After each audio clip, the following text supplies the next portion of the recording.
Good morning, students. I am R.K. in PhD Chemistry, and I once again welcome you on my channel. And I request you to be very careful while watching this very video, so that you will understand the things very clearly. अभी हम लोग जो है यहाँ पर एक देखेंगे abnormal molar masses and calculation of Van't Hoff factor. Students, इस टॉपिक को शुरू करने से पहले मैं आपको एक चीज बताना चाहूंगा कि मान लीजिए कि कोई सॉल्ट का सॉल्यूशन ले लिया, जैसे KCl ही लिया. अब KCl का जो अपना एक रिस्पेक्टिव मोलर मास है, वो आपको मालूम है कि इसमें जो एटम्स हैं या जो मॉलिक्यूल्स होते हैं, उनके जो रिस्पेक्टिव एटॉमिक मासेस होते हैं, उनको जोड़कर फिर हम उसका मोलर मास निकालते हैं. मान लीजिए कि वाटर में अगर इसको हमने डिसॉल्व कर दिया तो ये बिल्कुल डाइल्यूट हो जाएगा, और डाइल्यूट होकर अपने रिस्पेक्टिव कॉन्स्टिट्यूएंट्स में ब्रेक डाउन हो जाएगा, जैसे K+ एंड Cl-. तो अब क्या होगा कि जब हम मोलर मास निकालेंगे तो मोलर मास इनका रिस्पेक्टिवली कम जाएगा. तो अब यहाँ क्या हो गया कि पहले जो हमने सॉल्यूट डाला था, डिसोसिएशन के बाद इनका मोलर मास रिस्पेक्टिवली कम जाता है. लेकिन जब डिसोसिएशन का केस होता है तब ऐसा होता है. लेकिन एसोसिएशन जब होता है, जैसे मान लीजिए आप यहाँ पर एसिटिक एसिड देख रहे हैं, इसके डबल मॉलिक्यूल्स हैं, आपस में ये जुड़ जाते हैं, जैसे इसको बोलते हैं molecules of ethanoic acid, acetic acid भी हुआ. जब ये डाइमराइज हो जाते हैं, जब इसके दो मॉलिक्यूल्स आपस में जुड़कर बना देते हैं, तो इस समय क्या होता है कि जो इनका मोलर मास होता है वो प्रीवियस कंटेंट की अपेक्षा बढ़ जाता है.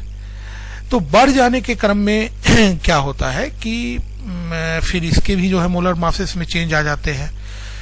तो इसके बेसिस पर इनका डिप्रेशन ऑफ बॉइलिंग पॉइंट और डिप्रेशन ऑफ फ्रीजिंग पॉइंट्स जो है वो अलग अलग हो जाता है. लेकिन अगर मान लीजिए कि डिप्रेशन ऑफ फ्रीजिंग पॉइंट और डिप्रेशन ऑफ फ्रीजिंग पॉइंट और एलिवेशन ऑफ बॉइलिंग पॉइंट अगर हम कैलकुलेट कर रहे हैं, तो इसमें जो है इस कैलकुलेशन में abnormality of the molar masses है, उसका भी कैलकुलेशन होना चाहिए, उसको भी इसके अंदर में कंसीडर करना चाहिए.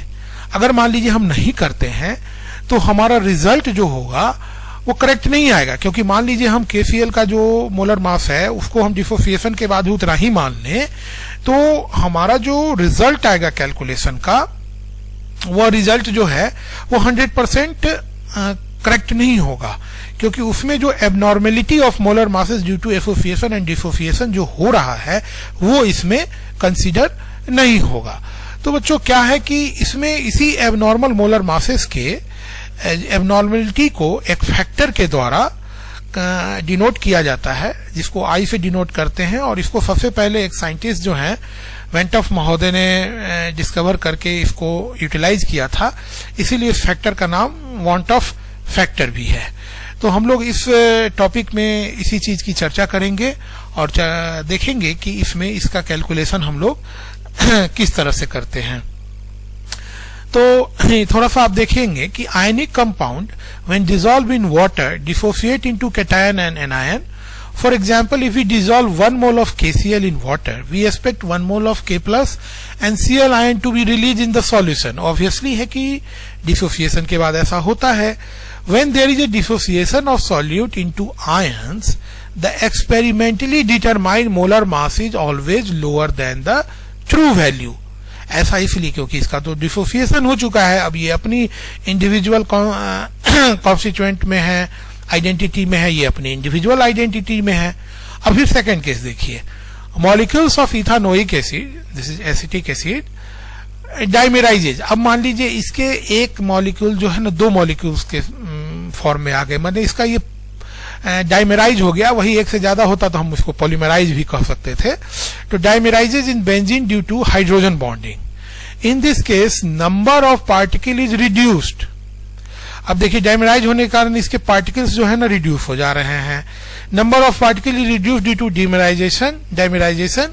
The molar mass was calculated on the basis of this. जैसे कि मान लीजिए ये क्या कहते हैं, change in the boiling point या जिसको हम लोग एलिवेशन ऑफ बॉइलिंग पॉइंट या डिप्रेशन ऑफ फ्रीजिंग पॉइंट कहते हैं, इसमें भी जो है जब इसको हम कैलकुलेट करेंगे तो क्या होगा कि इसकी वैल्यू जो है be twice as the expected value.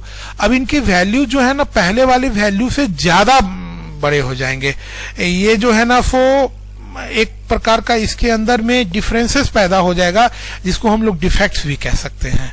Such molar mass that is either lower और हायर देन द एक्सपेक्टेड और normal value is called abnormal molar masses.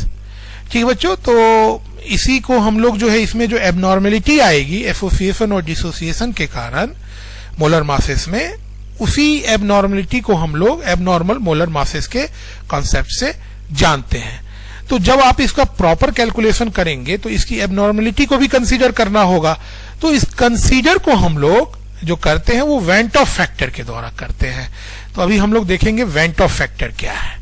देखिए बच्चों, इसमें क्या है कि in year 1880 Van't Hoff introduce a factor termed as i बोल के एक वेंट ऑफ फैक्टर को इन्होंने इंट्रोड्यूस किया। वो क्या है देखिएगा जरा सा, कि if a solute molecule associate और dissociate in solution it does not give correct value of molar masses of the solute.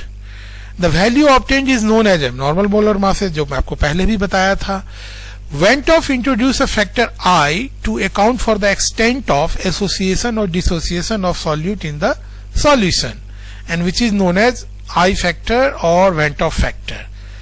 Went off factor can be expressed. अब Went off factor को हम लोग एक्सप्रेस कैसे करते हैं कि normal molar masses divided by abnormal molar masses, इसका जो रेशियो आएगा वो I factor होगा।